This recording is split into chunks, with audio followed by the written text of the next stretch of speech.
읽겠습니다. 창세기 35장 16절로 20절에 있는 말씀인데요. 한 절 한 절 같이 교독하겠습니다. 제가 먼저 16절 읽겠습니다. 그들이 베델에서 길을 떠나 에보랏에 이르기까지 얼마간 거리를 둔 곳에서 라헬이 해산하게 되어 심히 고생하여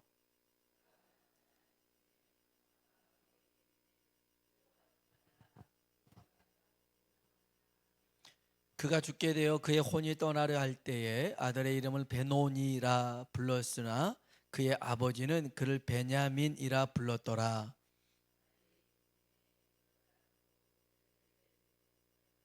같이요. 야곱이 라헬의 묘에 비를 세웠더니 지금까지 라헬의 묘비라 일컫더라. 아멘. 아멘. 서로 한번 인사할까요? 하나님의 은혜가 당신에게 임하기를 원합니다. 하나님의 은혜가 당신에게 임하기를 원합니다. 한 번 더 하나님이 당신에게 복 주시기를 원합니다. 하나님이 당신에게 복 주시기를 원합니다. 아멘. 야곱은 요셉이 애굽의 총리로 있을 때 애굽의 바로를 만나게 됩니다. 이때 바로가 야곱의 나이를 물어봐요. 이에 야곱이 이렇게 대답을 합니다. 창세기 47장 8절로 9절 한번 볼까요? 읽어봅시다. 바로가 야곱에게 묻되 내 나이가 얼마냐? 야곱이 바로에게 아뢰되 내 나그네 길의 세월이 130년이니이다. 내 나이가 얼마 못되니 우리 조상의 나그네 길의 연주에 미치지 못하나 험악한 세월을 보내온 나이다 하고. 아멘. 내 나이가 몇 살이라고요? 130이래요. 그런데 조상들에 비하면 많지 않대요. 여러분, 우리 나이 많은 게 아니에요. 많은 게 아니에요. 10년 동안 장리 없다라고 기도한다고 하니까 그러면 나이를 셈하시는 분이 있는데 괜찮아요. 야곱도 130인데 괜찮습니다. 근데 이제 야곱이 자기 일생을 한 문장으로 이렇게 얘기합니다. 한번 따라합시다. 험악한 세월을 보냈나이다. 야곱이 바로 앞에서 내 나이는 130이지만 생김새보다 더 늙어 보이죠? 제가 험악한 세월을 보냈어요. 그런 겁니다.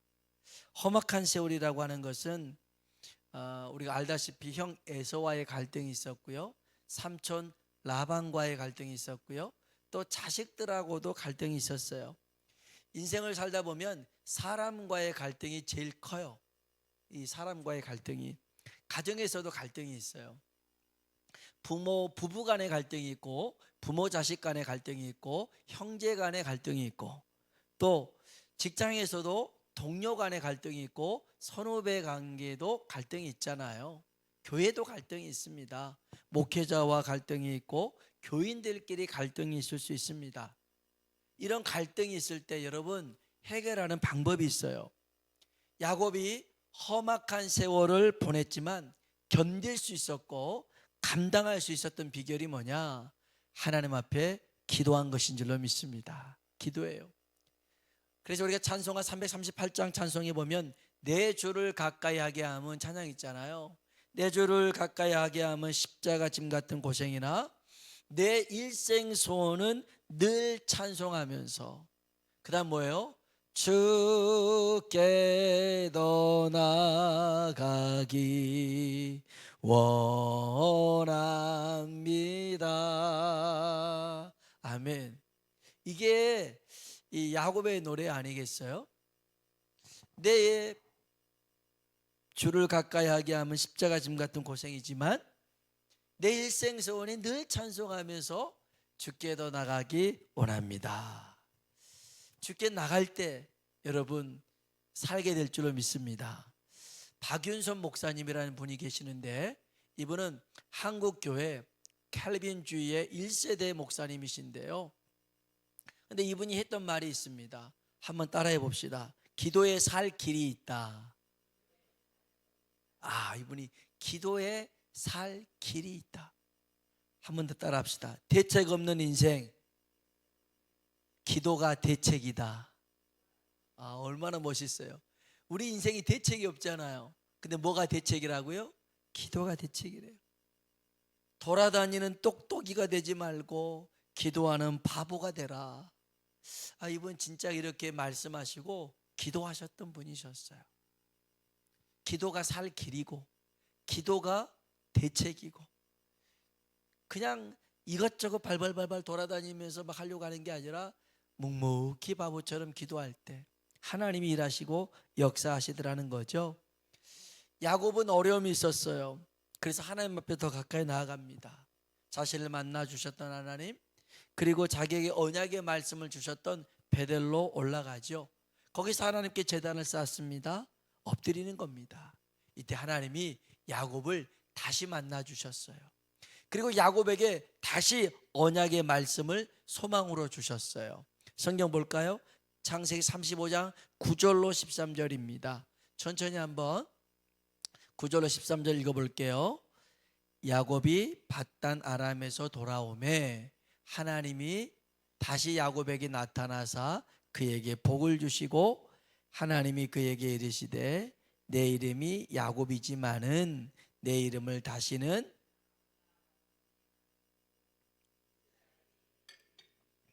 하시고 그가 그의 이름을 이스라엘이라 부르시고, 하나님이 그에게 이르시되 나는 전능한 하나님이라 생육하며 번성하라. 한 백성과 백성들의 총회가 내게서 나오고 왕들이 내 허리에서 나오리라. 내가 아브라함과 이삭에게 준 땅을 내게 주고 내가 내 후손에게도 그 땅을 주리라 하시고, 하나님이 그와 말씀하시던 곳에서 그를 떠나 올라가시는지라. 아멘. 아멘. 엄청난 복을 받았어요. 엄청난 약속을 받았어요. 이것은 아브라함과 이삭에게 했던 그 정도의 수준이 아닙니다. 여기 보니까요, 하나님이 그에게 이르시되 나는 전능한 하나님이라 생육하며 번성하라. 한 백성과 백성들의 총회가 내게서 나오고 왕들이 내 허리에서 나오리라. 야곱의 12아들을 통해서 12지파가 되었잖아요. 한민족이 되었잖아요. 그리고 왕이 나왔잖아요. 야곱의 허리에서 왕이 나오리라. 얼마나 멋있는 말이에요. 정말 우리 교회 기도하고 있잖아요. 세상에 영향력을 미치는 백인의 지도자들이 나올 수 있도록 우리가 기도하고 나아가길 주의 이름으로 축복합니다. 우리의 소망이 하나님입니다. 하나님의 말씀이 우리의 소망인 줄로 믿습니다. 오늘 이 야곱이 제단에 엎드려 기도할 때 이런 약속을 받았듯이 우리에게도 소망의 말씀을 품는 시간 되길 주의 이름으로 축복합니다. 아까 야곱이 험악한 세월을 산 이유 중에 하나가 갈등이라고 그랬어요. 정확히 말하자면 관계의 갈등입니다. 관계의 갈등. 야곱은 아까도 봤지만 갈등 구조가 참 많았어요. 사실은 집에서 아버지와도 갈등 구조가 있었죠. 형하고도 갈등 구조 있었죠. 삼촌하고도 그랬죠. 그 다음에 자식들하고도 그랬죠. 많은 이런 갈등 구조가 있었는데 그 원인을 보면 애정 결핍을 이 야곱이 가지고 있었어요. 이 애정 결핍을 갖다 보니까 특정인을 사랑의 대상으로 집착을 하게 됩니다. 그래서 야곱과 리브가에게 충족되지 못한 사랑을 아내 라헬로 집착을 하게 됩니다. 그리고 그 아들 요셉에게 집착하게 되고 그의 동생 베냐민에게 집착을 하게 되는 그런 게 되죠. 그래서 애정 결핍이라는 걸 보면 이제 어떤 의사가 이렇게 정의를 해놨더라고요. 어린 시기에 충분한 애정과 관심을 받지 못하거나 부족하게 받은 결과로 나타나는 심리적인 상태인데, 일반적으로 어린 시기의 가정 환경이 안정되지 않거나 부모의 애정과 관심이 부족한 경우에 발생하더라는 거죠. 그래서 이게 아동기에 나타나는데 어떤 이들은 성인기에도 일어날 수가 있대요. 그래서 자기 존중감, 자아 성찰, 대인관계 영역에서 어려움을 겪는데 이 애정 결핍의 증상들이 있대요. 몇 가지가 있는데요. 자신을 위로해주고 아껴주는데 익숙하지 않대요. 자기를 이해하고 받아들이기가 힘들대요. 상대방과의 관계에 문제가 생길지 모른다는 불안감 때문에 상대방에게 불편한 말을 잘 못한대요. 그리고 사랑하는 사람에게 자꾸 그 사랑을 확인하고 싶어하고 이성에게 집착하게 되고 관심 받는 사람들을 보면 부러워하게 되는 이런 여러 가지 증상이 있는데 그 중에 이 야곱이 그런 증상들이 많았어요. 그래서 아까 얘기했지만 나일이 낳은 요셉에게, 요셉의 동생 베냐민에게 그렇게 집착하게 사는데, 여기 우리가 한 사람 더 기억해야 돼요. 리브가의 유모 드보라라는 사람이 있었어요. 말 그대로 리브가의 유모입니다. 리브가가 누구냐면 야곱의 엄마잖아요. 그러니까 이 야곱의 엄마를 키워줬던 유모가 드보라인데, 야곱이 이제 삼촌 집에 가요. 삼촌 집에 가서 보니까 여기 리브가의 유모 드보라가 있었어요. 그래서 이 야곱이 엄마 대신으로 드보라를 굉장히 따라요. 그리고 한 20년 같이 있다가 같이 나옵니다. 드보라를 데리고 이제 가나안 땅으로 와요. 근데 오는 길에 이제 이 베델에서 이 드보라가 죽습니다. 성경 한번 볼까요? 창세기 35장 8절이에요. 읽어봅시다. 리브가의 유모 드보라가 죽음에 그를 베델 아래에 있는 상수리 나무 밑에 장사하고 그 나무 이름을 알론 바굿이라 불렀더라. 아멘. 아마 이 드보라가 노안으로 죽었던 것 같아요. 나이가 많아서. 그런데 지금으로 따지면 수목장한 겁니다. 그 나무 이름을 알론 바굿이라고 그랬어요. 무슨 뜻이냐면 큰 슬픔의 나무라는 뜻이에요. 통곡의 나무라는 뜻이에요.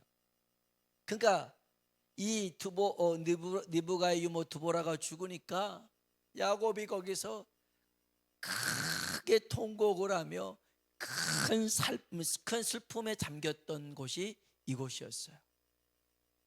자기가 의지하고 있었던, 마치 산에 올라가는데 지팡이가 부러진 것 같이 야곱의 마음이 흔들릴 수밖에 없었어요. 드보라가 이렇게 죽었어요. 그런데 얼마 있다가 야곱이 가장 사랑하는 아내 라헬이 죽습니다. 막내 아들 베냐민 나타가 죽고 말아요. 이게 오늘 본문에 있는 말씀이에요. 한번 봅시다. 창세기 35장 16절로 20절 천천히 같이 읽어봅시다.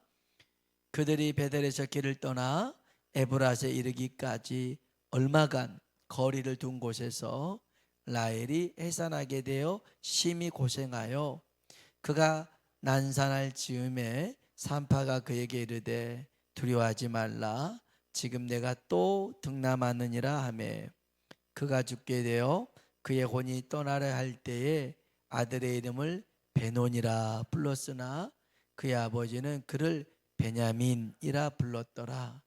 라헬이 죽음에 에브랏 곧 베들레헴 길에 장사되었고 라헬의 묘에 비를 세웠더니 지금까지 라헬의 묘비라 일컫더라. 아멘. 라헬이 죽었어요. 드보라도 죽었는데 라헬도 죽었어요. 아이나타가 죽었어요. 그래서 그 라헬이 그 아이를 보면서 베논이 그랬어요. 내 슬픔의 아들아. 그런 거. 그 뜻이 베논이라는 뜻이 슬픔의 아들인데 내 슬픔의 아들아 어떡하니 하고 죽었어. 이 야곱이 얼마나 가슴이 아팠겠어요. 그 사랑하는 아들이, 사랑하는 아내가 죽으면서 낳은 아들 밉기도 하겠죠. 근데 슬픔의 아들이라고 부를 수는 없잖아요. 그래서 베냐민 그랬어요. 이게 무슨 말이냐면 오른손의 아들이란 뜻이에요. 성경의 오른손은 굉장히 좋은 의미예요. 근데 그 오른손의 아들이라는 말은 행운의 아들이란 뜻이에요. 힘 있는 아들이란 뜻이에요. 어떻게 행운의 아들입니까? 우리 옛날 같으면 시어머니 같으면 하는 말이 어머니 잡아 죽인 놈, 잡아먹은 놈 그렇게 얘기할 수 있는데, 그런데 그렇게 하지 않았어요. 베냐민이라고 불러줬어요. 야곱은 정말 늘 뭔가 손에 쥐어야 안정감이 있었던 사람이에요. 그래서 소유하려고 하고 그러면서 더 집착하려고 하니까 하나님이 자꾸만 잡고 있던 것들을 놓으라고 얘기해 줬어요. 놔라. 그래서 성경에 보면 나일이 죽잖아요. 그 다음에 요셉이 실종됩니다. 그 다음에 베냐민 하나밖에 없어요. 이제는 야곱이 붙잡을게. 근데 베냐민마저도 저 애굽의 바로에게 내놓아야 할 지경에 놓입니다. 그때서야 야곱이 하나님을 바라봅니다. 성경 한번 봅시다. 창세기 43장 13절로 15절입니다. 읽어봅시다. 내 아우도 데리고 떠나 다시 그 사람에게로 가라.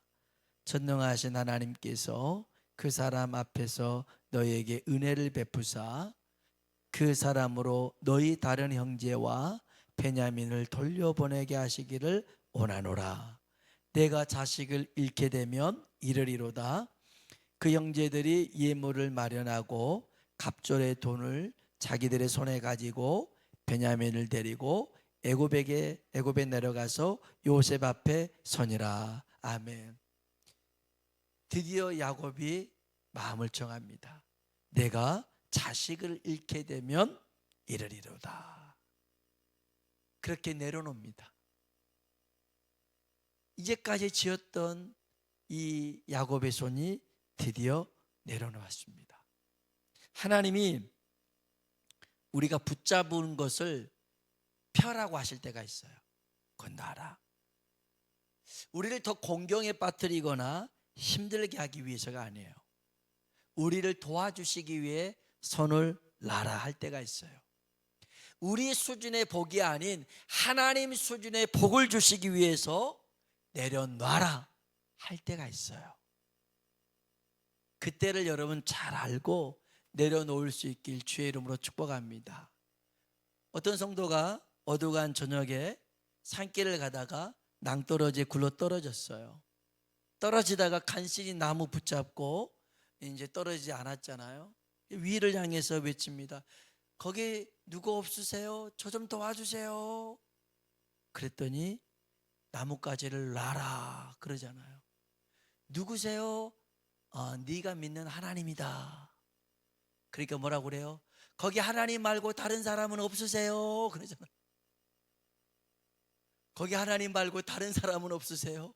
하나님이 손 놓으라니까 그거 못 놓고 하나님 말고 다른 사람 없냐고 찾는 모습, 우리들 모습 아니겠어요?